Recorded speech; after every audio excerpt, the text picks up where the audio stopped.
Nós vamos continuar com a nossa série Contando Histórias. Quem aqui veio nos outros cultos onde nós falamos sobre as parábolas? Essa é a quarta mensagem, se não me engano. Quem aqui participou das demais?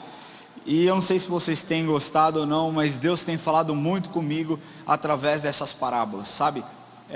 Algumas parábolas eu nunca olhei a fundo, com o intuito de entender. A gente lê, e eu lia de forma muito rápida e passava e eu falava, é isso aí, beleza, não entendi nada, segue a vida, tá tudo bem. Ou então achava que entendia, mas o fundo da mensagem, o cerne da mensagem, muitas vezes ficava de forma oculta, eu não conseguia compreender. Então tem sido também um momento de aprendizado para mim, um momento de grandes descobertas e revelação daquilo que Deus tem, E a mensagem de hoje eu tenho certeza que vai falar muito ao seu coração, porque falou muito ao meu coração também. Então esteja preparado para aquilo que Deus vai fazer. Amém? Glória a Deus. Já começando, eu gostaria de fazer uma pergunta aqui. Quem espera a volta de Jesus? Glória a Deus. Todo mundo. Se Jesus voltasse amanhã, quem aqui ficaria amarradão, felizão? Irmão, não mais boleto. Glória a Deus. Não mais nome no Serasa, Deus é bom. Ia ser uma glória, não é verdade? Todo mundo espera a volta de Jesus. E muitas vezes a igreja de Cristo tem negligenciado esse tema por talvez falta de entendimento.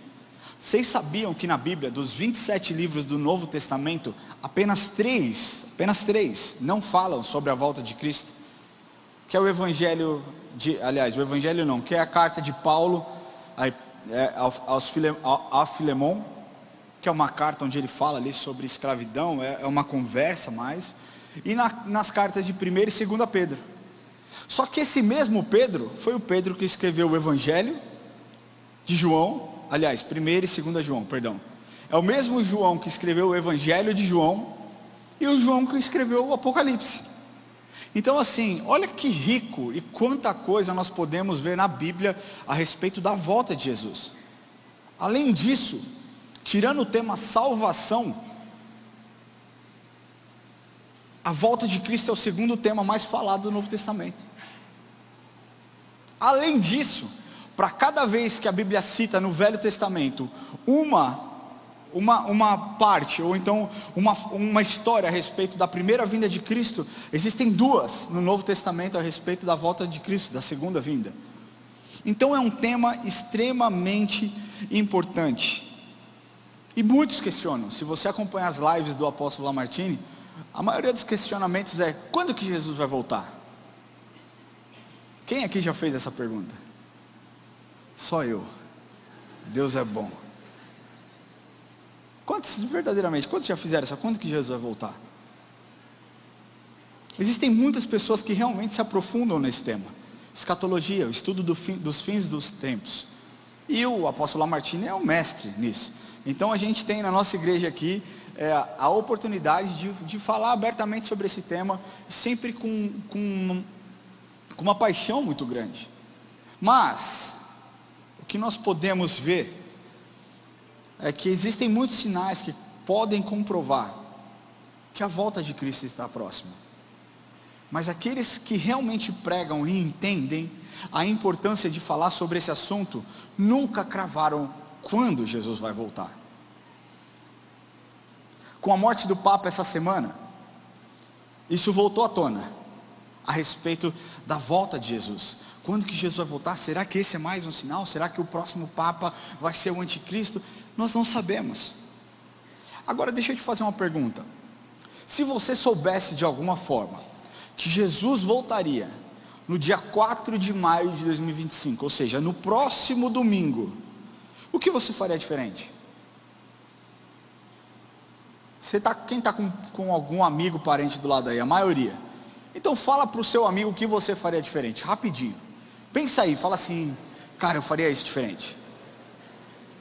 Eu me corrigiria. Eu não sei o que você vai falar. Ou então, como você se prepararia para esse dia? Pensa, Jesus vai voltar dia 4 de maio de 2025, às 11 horas. Onde você estará? O que você vai estar fazendo? Você já parou para pensar que maluquice isso? Mas a grande verdade é que nós não deveríamos mudar o que nós fazemos pelo fato de termos uma data para a volta de Jesus. Nós precisamos estar preparados para que quando isso aconteça, nós não sejamos pegos de surpresa. Nós precisamos estar preparados para a volta de Cristo como se Ele fosse voltar hoje, mas planejar como se Ele fosse voltar em 100 anos. É isso que nós precisamos fazer. Viver como se Ele fosse voltar hoje, mas estar preparado para talvez Ele voltar daqui a 100 anos. Você sabe que eu lembro quando eu morava nos Estados Unidos, e aí você vai entender o link que eu estou fazendo. Quando eu morava nos Estados Unidos, eu comprei uma placa e coloquei no meu carro. E a placa, nos Estados Unidos, as placas dos carros você consegue colocar meio que uma moldura em volta com frases, dizeres. Tem gente que põe de time de beisebol, de futebol americano. Eu coloquei uma frase, comprei na igreja, porque eu sou crente, e aí estava escrito assim, em inglês, né? Ele morreu por mim, eu vivo para Ele, ou eu vivo por Ele. E além disso, eu comprei o peixinho. Quem tem peixinho no carro aí? Essa igreja não tem crente, cara.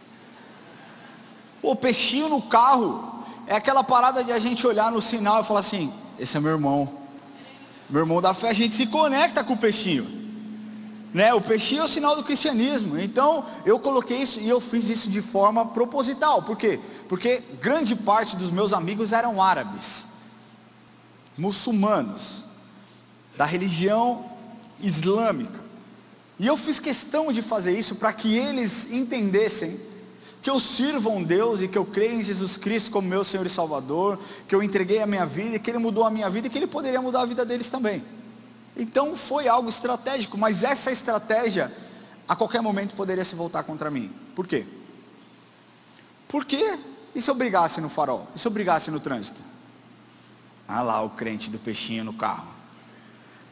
Olha lá, ele morreu por mim, eu vivo por ele. Quer se matar no trânsito, vai viver por ele, que jeito? Poderia ser algo extremamente perigoso, extremamente danoso. Mas o que eu quero falar para você com isso? Muitas vezes nós queremos convencer as pessoas de que Jesus é real, porque não tem como você falar sobre a volta de Jesus se nós não convencermos as pessoas de que Jesus é real, e que tudo que consta na Bíblia vai acontecer, ou já aconteceu, ou aponta para a vinda de Jesus. Então não adianta a gente querer convencer as pessoas com um adesivo no carro, com adesivo do esmilinguido. Quem é crente recém-nascido na fé, não tem ideia do que é o esmilinguido. Esmilinguido era uma formiga, cheia da presença de Jesus. Você nem está ligado o que é isso. O Paulo conhece esmilinguido. O Paulo, no carro dele, tinha uns 400 adesivos do esmilinguido lá. Aí, a gente quer que as pessoas se conectem com a gente por isso, mas as pessoas vão começar a entender quem Jesus é a partir do momento que você brilhar a luz de Jesus. E não é um adesivo num carro, não é um dizer no seu Instagram, no seu Facebook, ou no seu status do WhatsApp. É através da sua vida, daquilo que você demonstra através das suas atitudes. Em Mateus 24, existe uma lista longa dos sinais dos fins dos tempos. E muitos deles já aconteceram, se não a maioria deles já aconteceu. Então prova que nós estamos cada vez mais perto. Eu quero ler com você o que está lá em Mateus capítulo 24, a partir do versículo 42. Diz assim: portanto, vigiai, porque não sabeis em que dia vem o nosso Senhor. Mas considerai isto: se o pai da família soubesse a que hora viria o ladrão, vigiaria e não deixaria que fosse arrombada a sua casa. Por isso, ficai também vós apercebidos, porque a hora em que não cuidais, o Filho do Homem virá. E na sequência, Jesus fala sobre uma parábola do servo bom e do servo mau. E aqui nós já entendemos um recado claro que a palavra de Deus nos passa, que nós precisamos estar prontos, não nos apressarmos para estar pronto. Você entende essa diferença entre estar pronto ou se apressar para estar pronto? E nós precisamos falar sobre isso. Nós precisamos ouvir sobre a volta de Jesus, porque de fato Jesus está voltando. é real e nós precisamos viver um estilo de vida que glorifique a Jesus. O intuito dessa mensagem é abrir os seus olhos para que você faça uma autoanálise. Será que eu tenho vivido? Será que eu estou pronto para a volta de Cristo? Ou será que eu estou me preparando para a volta de Cristo? Porque a gente não sabe o dia de amanhã. Meu querido, e se a trombeta começar a tocar agora? Nós precisamos pensar e precisamos falar sobre isso. E aí talvez você pergunte, tá, mas o que tem a ver com a série contando histórias sobre as parábolas? Porque existe uma parábola na Bíblia que aponta para a vinda de Cristo, que é a parábola das 10 virgens. E hoje nós vamos falar sobre ela, entender aquilo que Jesus quis nos ensinar. Essa que é uma parábola talvez uma das mais conhecidas, mas também uma das mais difíceis de se interpretar. Eu quero que você mergulhe comigo aqui nesse texto, nesse ensinamento, porque Deus vai falar com a gente em nome de Jesus. Amém? Então vamos ler aqui. Só desligar um negócio que apareceu ali. Mateus capítulo 25. Se você puder, abra a sua Bíblia. É esse conta as parábolas. Mateus capítulo 25, versículo de 1 a 13. Diz assim: então o reino dos céus será semelhante a 10 virgens, que tomando as suas lâmpadas, saíram a encontrar-se com o noivo. 5 dentre elas eram nécias, ou seja, tolas, insensatas, ignorantes, e 5 prudentes. As nécias, ao tomarem as suas lâmpadas, não levaram azeite consigo. No entanto, as prudentes, além das lâmpadas, levaram azeite nas vasilhas. E tardando o noivo, foram todas tomadas de sono e adormeceram. Mas à meia-noite ouviu-se um grito: eis o noivo, saia ao seu encontro. Então se levantaram todas aquelas virgens e prepararam as suas lâmpadas. E as nécias disseram às prudentes: dai-nos do vosso azeite, porque as nossas lâmpadas estão se apagando. Mas as prudentes responderam: não, para que não nos falte a nós e a vós outras. Ide antes aos que vendem e comprai-o. E saindo elas para comprar, chegou o noivo, e as que estavam apercebidas entraram com ele para as bodas, e fechou-se a porta. Mais tarde chegaram as virgens nécias, clamando: Senhor, Senhor, abre-nos a porta. Mas ele respondeu: em verdade vos digo que não vos conheço. Vigiai, porque não sabeis o dia e nem a hora.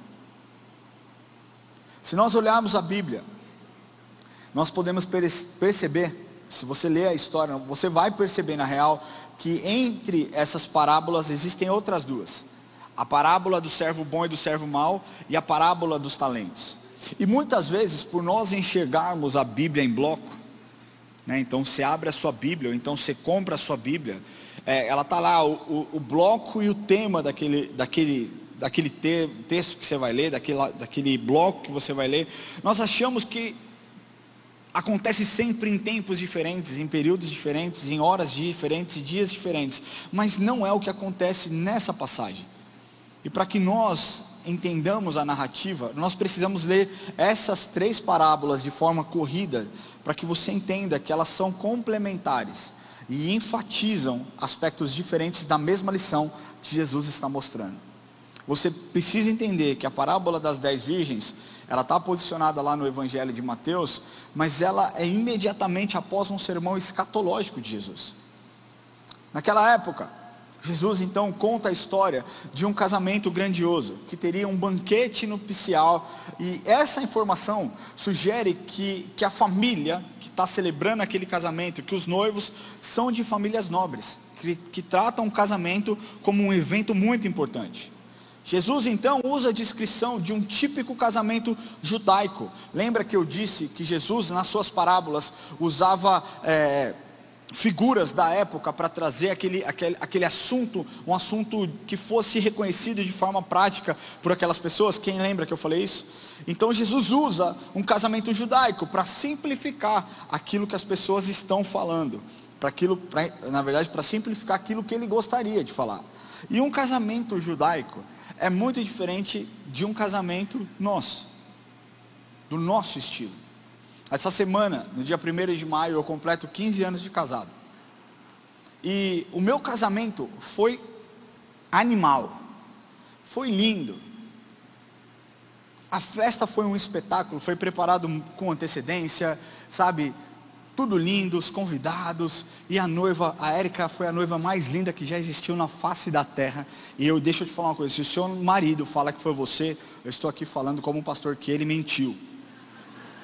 Que a minha noiva era a noiva mais linda que já existiu.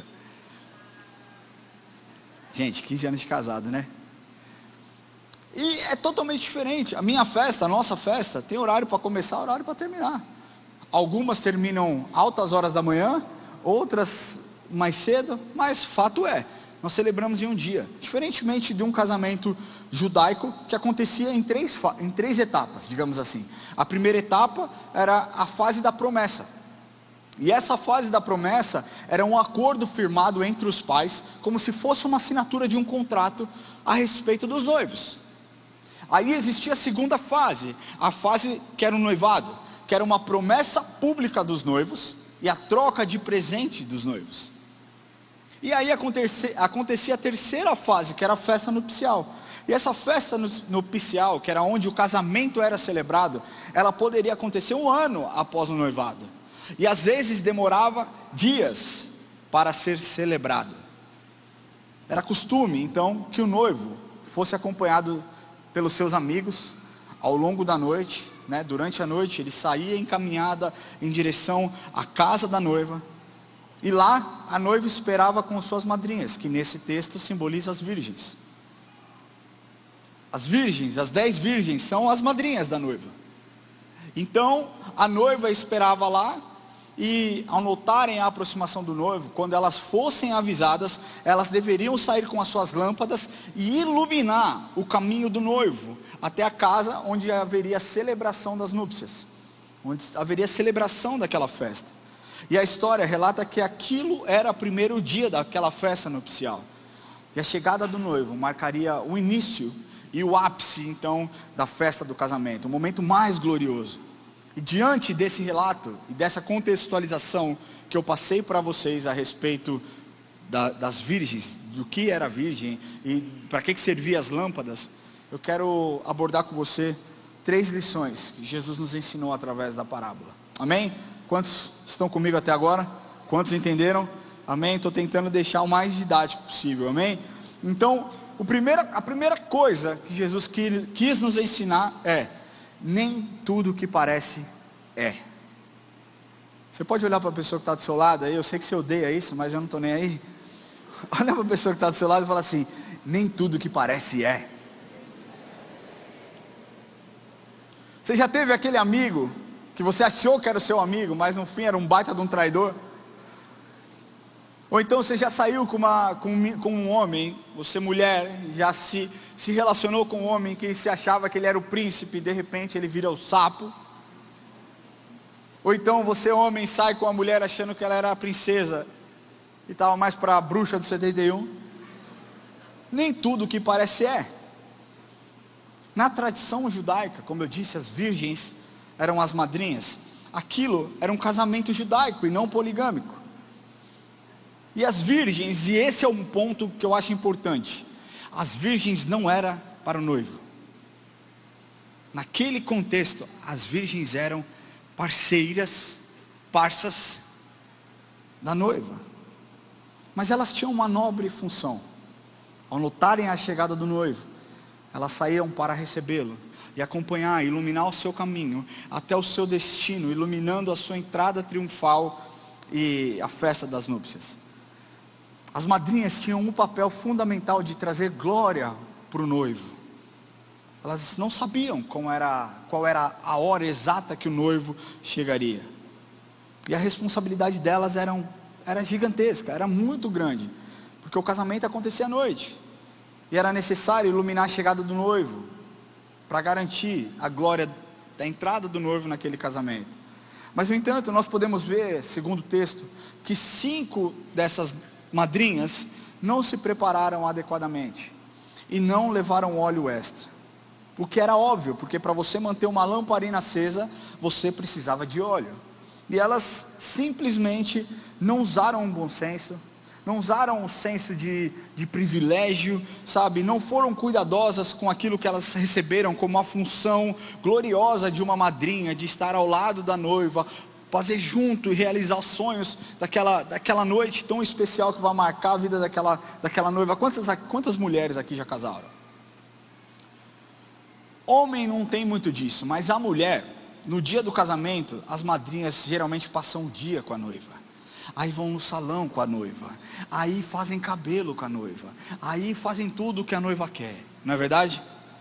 Tem algumas madrinhas que se engajam mais. Tem madrinhas que participam de absolutamente todas as despedidas possíveis. Então participa da despedida, charrote, sei lá como é que chama os negócios, a festa de que não vai mais ficar solteira, a festa do desencalhou. Tem várias festas que a mulherada comemora, que as madrinhas fazem parte, celebram, algumas com maior frequência, outras com uma frequência um pouco menor, mas se está lá escolhida pela noiva, é porque exerce um papel preponderante. Dentre tantos convidados, a madrinha está lá, ela tem o lugar de honra. Agora, você sabe que talvez uma madrinha vai ter mais dificuldade de comparecer em determinados eventos, provas de vestido, ou seja lá o que for, porque as pessoas têm vida, as pessoas trabalham, as pessoas muitas vezes têm dificuldade. Mas uma coisa que você, mulher, noiva, espera da sua madrinha, é que no dia do casamento ela se vista bem, amém? Que ela esteja, vestida, pelo menos com a cor que você escolheu. Você não vai lá fazer um cheque talvez do vestido, mas você designou uma cor talvez, ou algo, você quer que ela esteja bem vestida. Agora, essas que foram nécias, essa palavra vem do latim, que significa ignorante, desatenta. A atitude que elas tiveram naquele lugar ao não levarem azeite para suas lâmpadas, equivaleria hoje a ir a um casamento de pijama. Quantas ficariam felizes de ver a sua madrinha chegando no seu casamento de pijama? E a história conta que todas eram virgens, tanto as prudentes quanto as nécias, as insensatas, as loucas, eram virgens. E historicamente a virgindade, ela está ligada, sempre esteve ligada com a religiosidade e o sagrado. Agora, se aqui a virgindade se refere à religiosidade, presta atenção, claramente nós podemos perceber que então a religiosidade não poderá salvar ninguém. As pessoas às vezes nem acreditam que a Bíblia é inerrante, mas mesmo assim se dizem evangélicos. Você frequenta a igreja? Não. Você adora ao Senhor? Não. Quantas vezes por dia, por mês você fala com o Senhor? Nenhuma. Você é dizimista? Não. Você participa de algo ativamente dentro da igreja? Não. Nem em culto você vai? Não. Nem assistir online? Não. Mas eu sou evangélico. Não dá certo, meu querido. Não funciona assim. Mas talvez não pior do que isso, mas igualmente ruim, é o cristão nominal. É aquele que se identifica como cristão, mas a sua prática de fé ela é superficial. Ele não é comprometido com os ensinamentos no que tange a vida cristã. Por que esse é pior talvez? Porque ele vem na igreja, ele vira membro de uma denominação, ele participa ocasionalmente dos cultos, ele, participa de campanhas, e até mesmo mantém uma identidade cristã, mas não necessariamente vive com os princípios e os valores do cristianismo de forma ativa e consciente. Eles podem até nem ter tido uma experiência verdadeira de uma entrega genuína ao Senhor. E a diferença fica clara quando nós comparamos aqueles que têm uma fé ativa e engajada e aqueles que apenas se identificam como um cristão por razão cultural ou tradicional, sem uma vivência prática e autêntica daquilo que Deus deseja. Você consegue ver, numa conversa você consegue distinguir quem é quem. E olhando para essa parábola, inicialmente seria muito difícil de distinguir quem são as nécias e quais eram as prudentes, porque as 10 eram virgens, as 10 eram comprometidas, as 10 foram escolhidas pela noiva. Mas fica claro, ao momento em que essa diferença se torna duramente visível é quando a lâmpada apaga. O cristão nominal com sua fé histórica não conseguirá manter a sua lâmpada acesa no momento em que o noivo vier. A sua hipocrisia, a sua religiosidade, o seu falso comprometimento, a sua aparência podem até iluminar um caminho por um certo tempo, mas uma hora vai acabar o azeite. Quando ele menos esperar, o azeite acabou. O azeite é a presença do Espírito Santo. E nós vemos pessoas que se dizem cristãs, se levantam em lugares, em células, em igrejas, e se dizem cheias do Espírito Santo. Frequentam o espaço, uma igreja, levantam as mãos, mas isso não significa que essas pessoas estarão prontas quando o noivo vier. E aqui eu quero falar para você: levantar sua mão durante o culto, sentar e vir todo domingo para a igreja, não garante acesso à eternidade. O que garante acesso à eternidade não é a frequência num culto, embora seja extremamente necessário que você frequente e cultue ao Senhor aos domingos ou aos sábados, ou seja lá qual dia. É importante que você tenha essa rotina, mas isso não te garante uma vida integral quando Jesus voltar e buscar a sua igreja. E quando nós olhamos essa história, nós percebemos que o noivo se atrasa e elas adormecem. E ao ouvirem o anúncio de que o noivo estava a caminho, elas despertam e acendem as suas lâmpadas. E então, para se encontrarem com o noivo, nesse momento, nesse exato momento, a dura realidade se encontra com aquelas 5 insensatas, virgens tolas. Elas percebem que não poderiam cumprir com as suas responsabilidades, porque não tinham o azeite.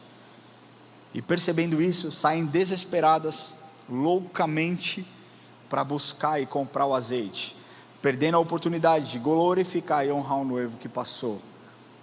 Agora, nada mais pode ser feito, porque o noivo chega, as 5 prudentes iluminam um caminho, dirigem o noivo até aquele lugar, o noivo chega, a porta é fechada, e as nécias ficam de fora.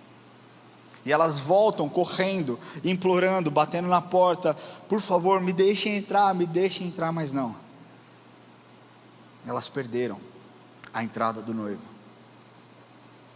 Olha como isso tem relação com o que nós temos vivido no dia de hoje. Porque muitos acreditam que Jesus está voltando, mas alguns banalizam e outros se apegam a um evangelho escapista. E o que Jesus quer nos ensinar nesse ponto é que um cristão nominal faz com que a atitude seja exatamente igual a dessas 5 virgens insensatas. Olha, eu não preciso estar pronto agora, porque vai demorar um pouquinho mais. Jesus vai demorar um pouquinho mais para voltar. Dá para eu curtir, dá para eu ir para o rolê, dá para eu continuar em adultério, dá para eu continuar consumindo pornografia, dá para eu continuar mentindo, dá para eu continuar tendo uma língua maledicente, porque Jesus ainda faltam alguns sinais se cumprirem. Não, meu irmão, nós não sabemos nem o dia, nem a hora que o Senhor virá, e não dá mais para a gente ficar brincando de cristãos, porque o que você tem feito com aquilo que o Senhor tem colocado nas suas mãos, tem mais talvez afastado as pessoas do que trazido-as pelo caminho do Senhor. As pessoas não se preocupam, não buscam santificação, vivem uma vida torta com pecado, não se arrependem nem mesmo dos seus pecados. Um cristão nominal não agrada ao Senhor. Um cristão nominal não tem comunhão, e certamente não está preparado para a chegada do noivo. Mais uma vez eu vou repetir essa frase: nós precisamos estar prontos, não nos apressarmos para estar preparados. Porque mais uma vez, quando você precisa se apressar, você já se atrasou. Pense uma coisa: quando você olha a lua de noite, durante a noite, a gente fica admirado. Eu não sei o porquê, mas na cidade que eu morei, lá fora, a lua parecia gigante, cara. O Lucas foi lá uma vez, E ele não mente o que eu estou falando. O Di e a Lana também foram, mas estava meio nublado, a gente não conseguiu ver. Mas a lua lá, eu não sei o porquê, mas parecia um negócio de outro mundo, assim. Parecia que eu estava mais perto da lua. E ela iluminava, ela era grandona, linda. E todo dia quase eu olhava para a Erika e eu falava: linda, olha que lua, a lua está enorme, vai lá ver. A lua está muito cheia, linda, maravilhosa, olha que louco. E eu só ficava pensando isso, eu falava: meu, estou tão longe, vejo ela tão grande, imagina perto, o que é isso perto da grandeza do meu Deus? Essa era a minha linha de raciocínio. Eu olhava aquilo e falava: uau, que coisa maravilhosa. Mas logo pela manhã, a verdade nua e crua vem. E aí eu percebo que a lua não tem luz nenhuma, a luz não é dela. A lua reflete uma luz que não é dela. Por que eu quero fazer essa comparação? Porque um cristão nominal reflete uma luz que ele ainda nem conheceu. Ela pode até brilhar por um tempo, mas nunca terá o brilho definitivo da verdadeira fé salvífica. E é isso que você precisa entender. A resposta do noivo, ela é assustadora, e ela de certa forma é um eco assombroso daquilo que Jesus dirá aos hipócritas, aos religiosos no juízo final. Mateus 7:23, nunca os conheci, afastem-se de mim, vocês que praticam o mal. Cara, eu não quero ouvir isso do Senhor. Alguém aqui é louco para querer ouvir isso do Senhor? Agora, quantos aqui querem ouvir: servo bom e fiel, foste fiel no pouco, sobre o muito te colocarei, entrar no gozo do seu Senhor? Quantos querem ouvir isso? Meu querido, a gente tem o poder de decidir hoje, parar de viver uma vida medíocre em termos de relacionamento com o Senhor, para viver uma vida de um relacionamento intencional. Deus está te dando a oportunidade hoje de você mudar o patamar de relacionamento com Ele. Ele está dando sinais, a natureza está gemendo: eis que estou à porta e bato. Ele está voltando, Jesus está voltando. A gente não pode brincar com isso. E o terceiro e último ponto que eu quero falar aqui é sobre a prudência e a vigilância. Prudência é a qualidade de agir com cautela, bom senso e sabedoria. Quem é que é prudente? Pode levantar a mão, você que é prudente aí. Essa é uma qualidade absurdamente boa. Ela tem a ver com a capacidade de você avaliar a situação, prever consequência e tomar decisões cuidadosas antes de você agir. A prudência, ela envolve você ponderar riscos e benefícios para que você tome uma decisão baseada no racional e não no emocional. E na Bíblia, a prudência, ela é valorizada como uma virtude essencial, que se manifesta na capacidade de discernir aquilo que é bom, aquilo que é mal, para que você tome decisões sábias e haja com cautela e discernimento em todas as áreas da sua vida. E ela é vista como um reflexo de sabedoria de Deus e um caminho para prosperidade e proteção. Provérbios diz isso, lá em Provérbios capítulo 27, versículo 12, ele diz assim: o prudente vê o mal e esconde-se, mas os simples passam adiante e sofrem pena.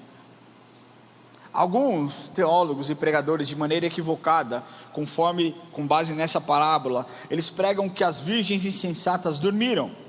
Somente as virgens insensatas dormiram, o que não é verdade, porque nós lemos na Bíblia que todas dormiram. A Bíblia diz: todas dormiram, não somente as insensatas. E também existe divergências na questão da natureza do sono. Mas uma coisa nós podemos afirmar: que não foi o sono um sinal de insensatez. Ou seja, não foi somente as virgens passaram a ser insensatas depois do sono. O que nos é mostrado na palavra de Deus é que a prudência não está relacionada ao sono, mas ao fato de ter ou não azeite. A prudência não está relacionada a elas terem dormido. A insensatez não está relacionada ao fato de elas dormiram, porque todas dormiram. A prudência está no fato daquelas que mantiveram o azeite, daquelas que se preveniram, se guardaram, se prepararam. Portanto, meu querido, se você quiser estar preparado para a volta do Senhor, você precisa ter o azeite dentro de você. E traduzindo para uma linguagem mais contemporânea, para que você entenda, estar preparado, possuir azeite, tem ligação direta com o fato de você ter comunhão com o Espírito Santo. Porque se o Espírito estiver nos guiando, estiver dentro de nós, nos direcionando, nos incomodando quando nós pecamos, quando nós erramos, corrigindo os nossos caminhos, nós sempre estaremos prontos para a volta do Senhor. Porque é o Espírito que vence a carne, é o Espírito que nos faz não negociar valores, não negociar aquilo que o Senhor tem nos entregue, não negociar, experiências que nós teremos ao lado do Senhor. Quando nós temos Cristo como nossa base, como nosso alicerce, nós sempre estaremos agindo com prudência, nós sempre estaremos agindo com zelo e preparados para a volta de Cristo. Mas a lição principal dessa parábola está no verbo vigiar. Significa você observar atentamente algo ou alguém, geralmente com o objetivo de prevenir ou controlar alguma situação. Vigiar envolve um estado de vigilância cuidadoso ou uma atenção, e pode ser aplicado para diferentes contextos na nossa vida, como segurança, supervisão, monitoramento, seja lá o que for. Mas a vigilância prudente é aquela que nos prepara para uma longa espera. Quem aqui já esperou numa fila de supermercado? Eu tenho um ódio de ir no supermercado, porque você vai lá, você fala, não, eu já vou no hipermercado, porque é grande, e aí vai ter mais pessoas atendendo.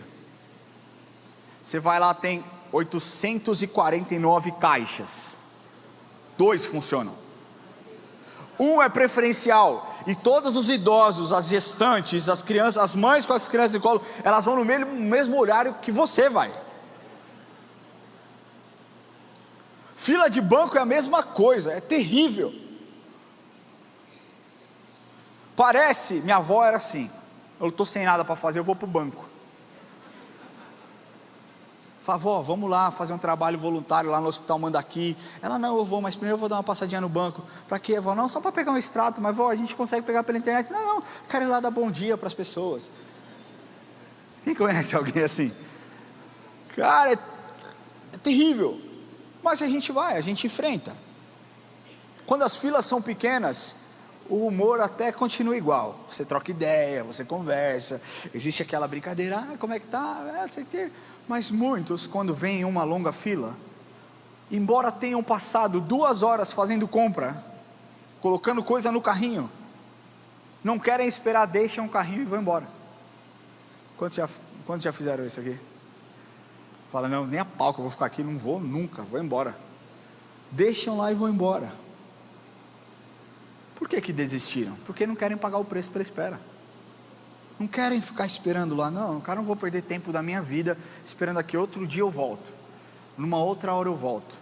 Quando todos os idosos, gestantes, crianças de colo estiverem dormindo, eu venho aqui e aí eu faço o que eu tenho que fazer.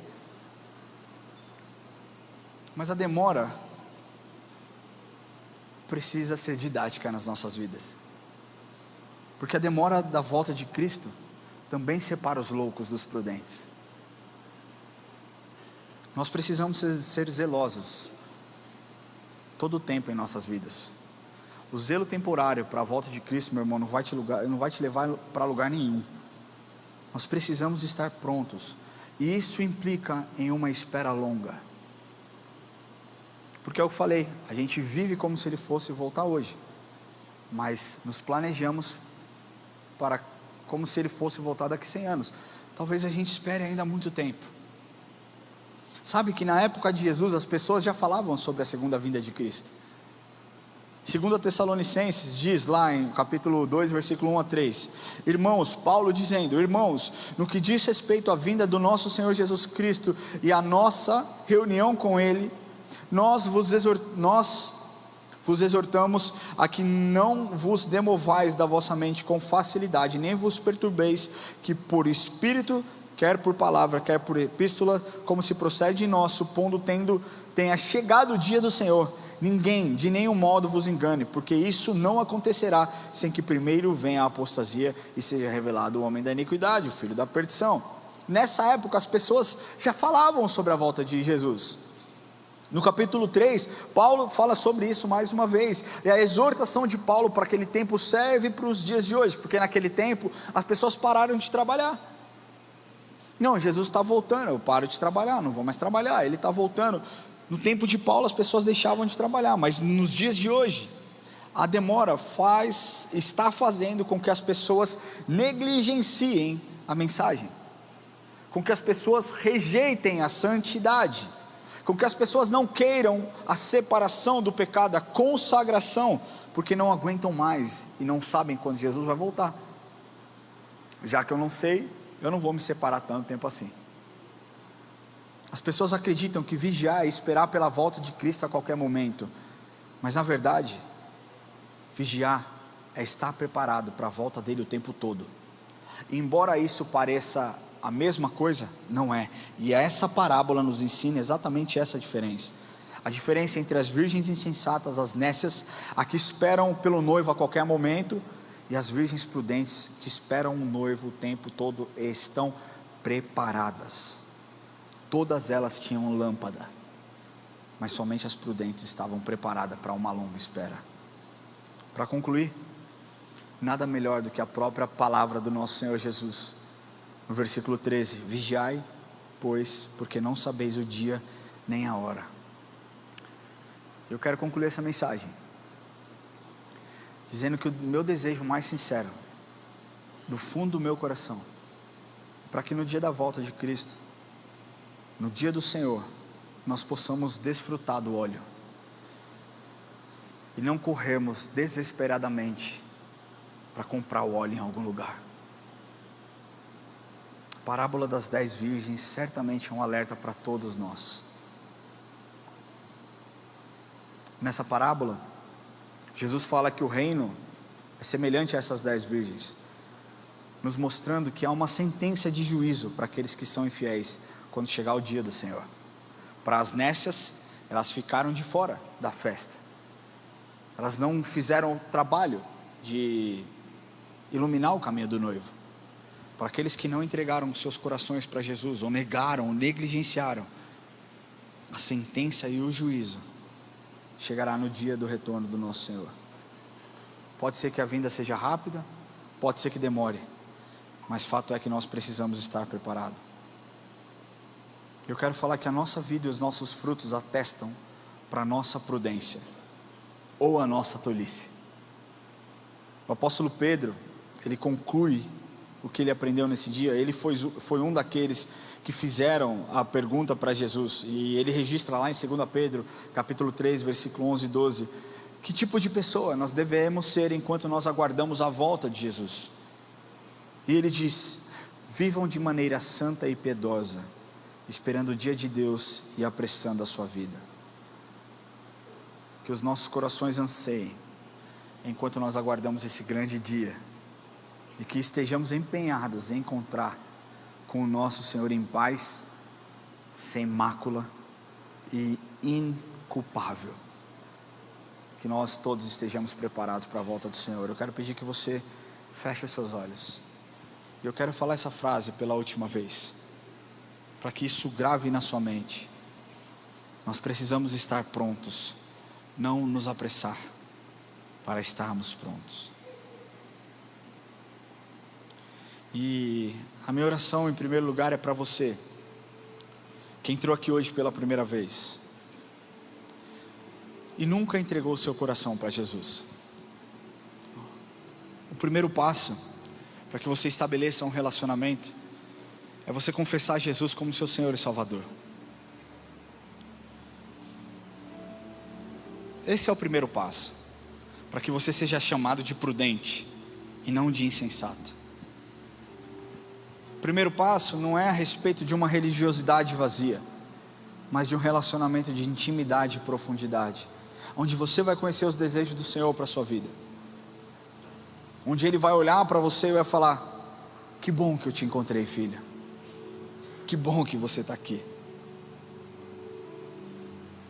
Essa oração de entrega, ela não faz com que você se torne um membro da IA, mas ela te garante membresia no corpo de Cristo.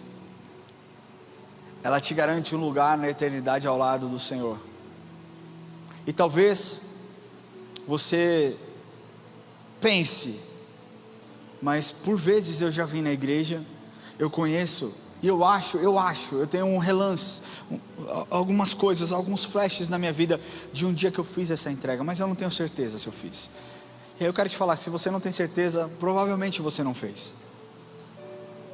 E é nesse lugar, no dia de hoje, que nós como igreja estamos aqui, para te dar uma nova oportunidade, de se render à grandeza do nosso Senhor, que voltará um dia para nos buscar, de se render aos pés daquele que te amou, de se render aos pés daquele que se entregou por você. Jesus deseja muito um relacionamento de intimidade e vida com você, mas para isso você precisa entregar o seu coração. Não existe um outro caminho, não existe um outro mediador, não existe uma outra forma. Ele diz que você precisa confessar com a sua boca e aceitar no seu coração. É só isso. Ele não diz que você precisa dar tudo o que você tem. Ele não diz que você precisa dar todo o seu dinheiro. Ele não diz nada disso. Talvez você tenha ouvido em outros lugares, e eu estou aqui para desmentir isso, que a única coisa que Ele te pede é o seu coração. É o seu coração. Eu quero falar com você, que entrou aqui hoje pela primeira, segunda, terceira, quarta vez, mas nunca entregou o seu coração para o Senhor, e entendeu hoje que você não quer ser como as virgens insensatas, que ficarão para trás no dia da volta do Senhor, mas que você quer ser como as prudentes. Esse é o primeiro passo para que você esteja pronto. Eu quero convidar você a levantar sua mão onde você estiver, e eu quero orar com você. Existe alguém que deseja entregar o seu coração para o Senhor? Levante a sua mão o mais alto que você puder, para que eu possa te ver. Glória a Deus pela sua vida, eu te vejo aí. Existe mais alguém? Glória a Deus pela sua vida. Existe mais alguém? Glória a Deus pela sua vida. Glória a Deus pela sua vida. Fique com a sua mão levantada onde você estiver, e nós vamos orar com você agora. Eu peço que você fique em pé no seu lugar, se você puder, para que eu possa orar com você.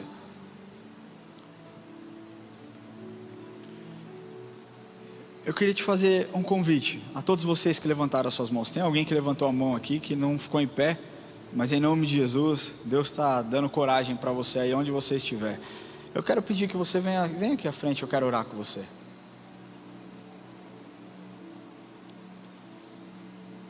Se você deseja entregar o seu coração, só saia do seu lugar, meu irmão, e venha aqui à frente, e nós vamos orar com você agora, em nome de Jesus.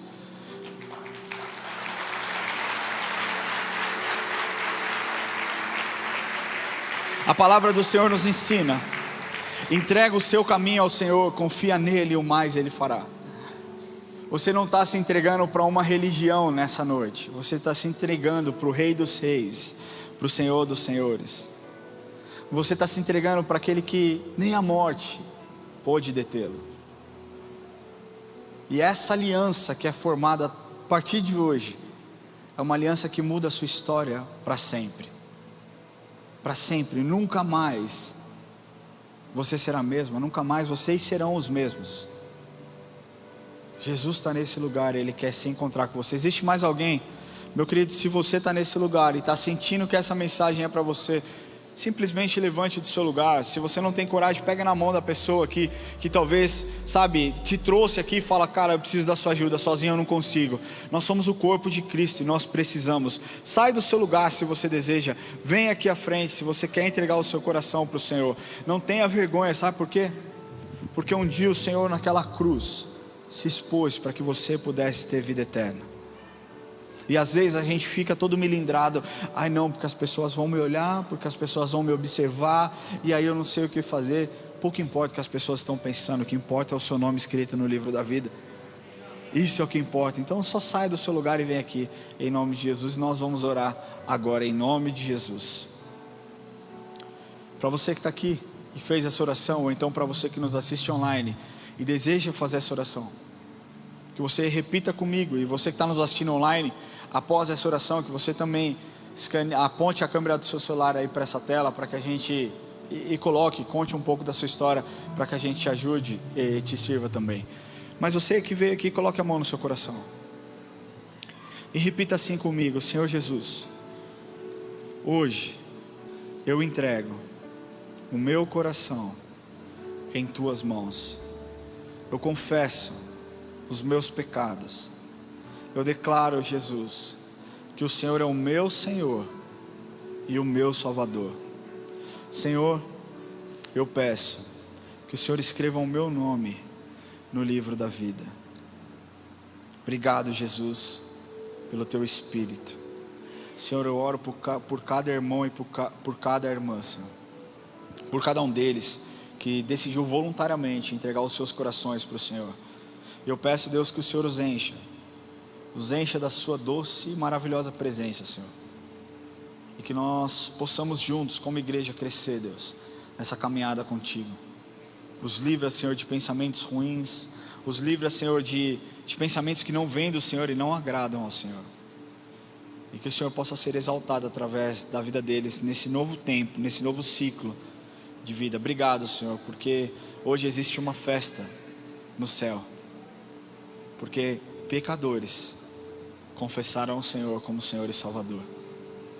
Obrigado, Jesus, em nome de Jesus oramos. Amém e amém. Glória a Deus. Eu queria pedir que vocês seguissem a equipe de consolidação.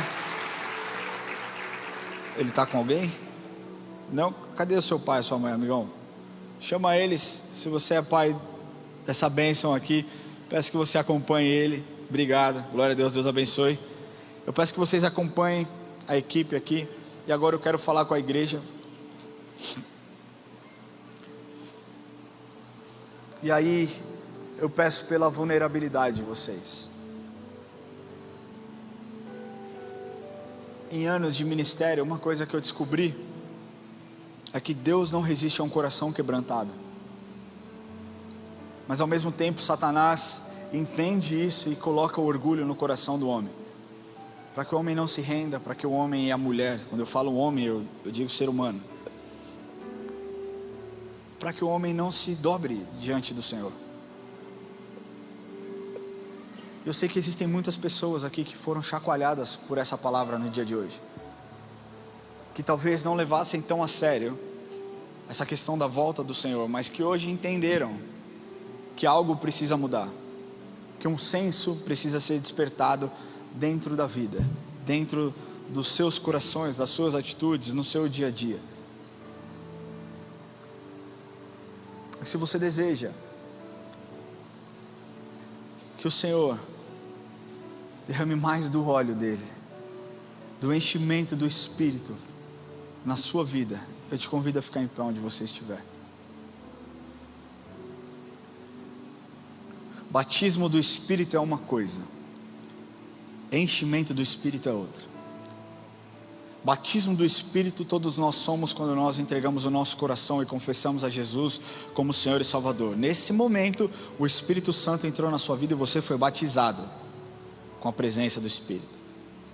Mas o enchimento pode acontecer mesmo com aqueles que já foram batizados. Vocês lembram lá em Atos, quando os discípulos, os apóstolos Pedro e João foram presos e levados ao Sinédrio, e eles foram ali arguídos, meio que compelidos a pararem de falar sobre Jesus.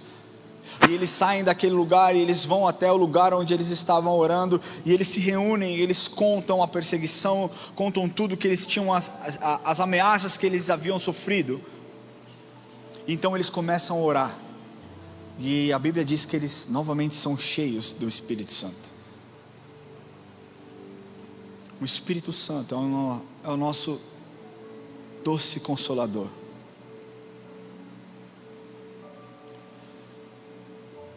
E eu queria pedir que você que optou nessa noite por um novo enchimento do Espírito, que você saia do seu lugar e você venha aqui no altar, aqui à frente. Eu verdadeiramente acredito que Deus busca homens e mulheres fervorosos, não mais meninos, não mais meninas. Eu creio que é tempo de nós pararmos de sermos alimentados somente com alimento líquido. Deus deseja nos dar mais profundidade, mais intensidade na sua palavra. E eu creio que hoje algo novo começou a ser gerado na sua vida, na minha vida e na vida dessa igreja. Eu creio verdadeiramente que Deus vai colocar em nós uma fome insaciável da presença dEle, um desejo inigualável, talvez um desejo que você nunca sentiu antes de buscar a presença do Senhor. Eu oro para que esse senso de urgência da volta do Senhor impacte a sua vida de tal forma que você nunca mais viva da mesma forma, mas para que você olhe e deseje e almeje a volta de Cristo, mas que você saiba que ainda não aconteceu e que você tem muito trabalho a fazer até o dia que o Senhor voltar. Existe um comprometimento da sua vida, porque Ele nos ensina que nós teríamos que ser testemunhas em toda Jerusalém, Judéia, Samaria e os confins da terra. Então não significa que porque foi de graça, porque a salvação, a graça veio de graça, não significa que não tem um preço a ser pago por nós. Existem pessoas famintas que estão morrendo todos os dias sem ouvir a verdade. Quantos amigos no seu lar, quantas pessoas no seu ciclo de amizade, no seu ambiente de trabalho, nem sequer sabem que você é o Evangelho, nem sequer sonham que você é uma testemunha fiel e poderosa do amor do Senhor. Deus vai derramar sobre você autoridade, Deus vai derramar sobre você intrepidez, Deus vai derramar sobre você um novo tempo, onde a vergonha não mais terá lugar, mas você será tão cheio da presença do Senhor, que você não poderá ficar da mesma forma. Deus levanta hoje homens e mulheres para testemunharem da grandeza e do amor e da fidelidade do Senhor. E eu louvo a Deus pela vida de cada um de vocês. Verdadeiramente eu louvo a Deus porque vocês vêm a essa igreja para buscar o Senhor e para adorar o Senhor. Eu louvo a Deus porque nós temos uma igreja que busca e olha para Jesus como o único e suficiente Salvador. Não é o homem, não são as teologias vazias, não são as mensagens vazias, mas é a presença do Senhor que tem nos alimentado, e vocês buscam isso. Deus vai levantar cada um de nós em nome de Jesus. Senhor, nós te agradecemos, Deus, por tudo aquilo que o Senhor fez nessa noite, por cada vida, Deus, que se entregou, por cada pessoa que foi tocada neste lugar. Nós te louvamos porque ao Senhor toda a honra, toda a glória e todo o louvor, Jesus. Obrigado, Deus, por esse tempo. Nós te agradecemos por tudo aquilo que o Senhor tem feito nessa igreja, ó Deus. Te agradecemos, Deus, porque nós estamos no meio de um voto, Deus, para que o Senhor limpe, para que o Senhor mova as águas purificadoras sobre as nossas vidas, sobre o altar dessa casa, sobre o altar das igrejas no Brasil.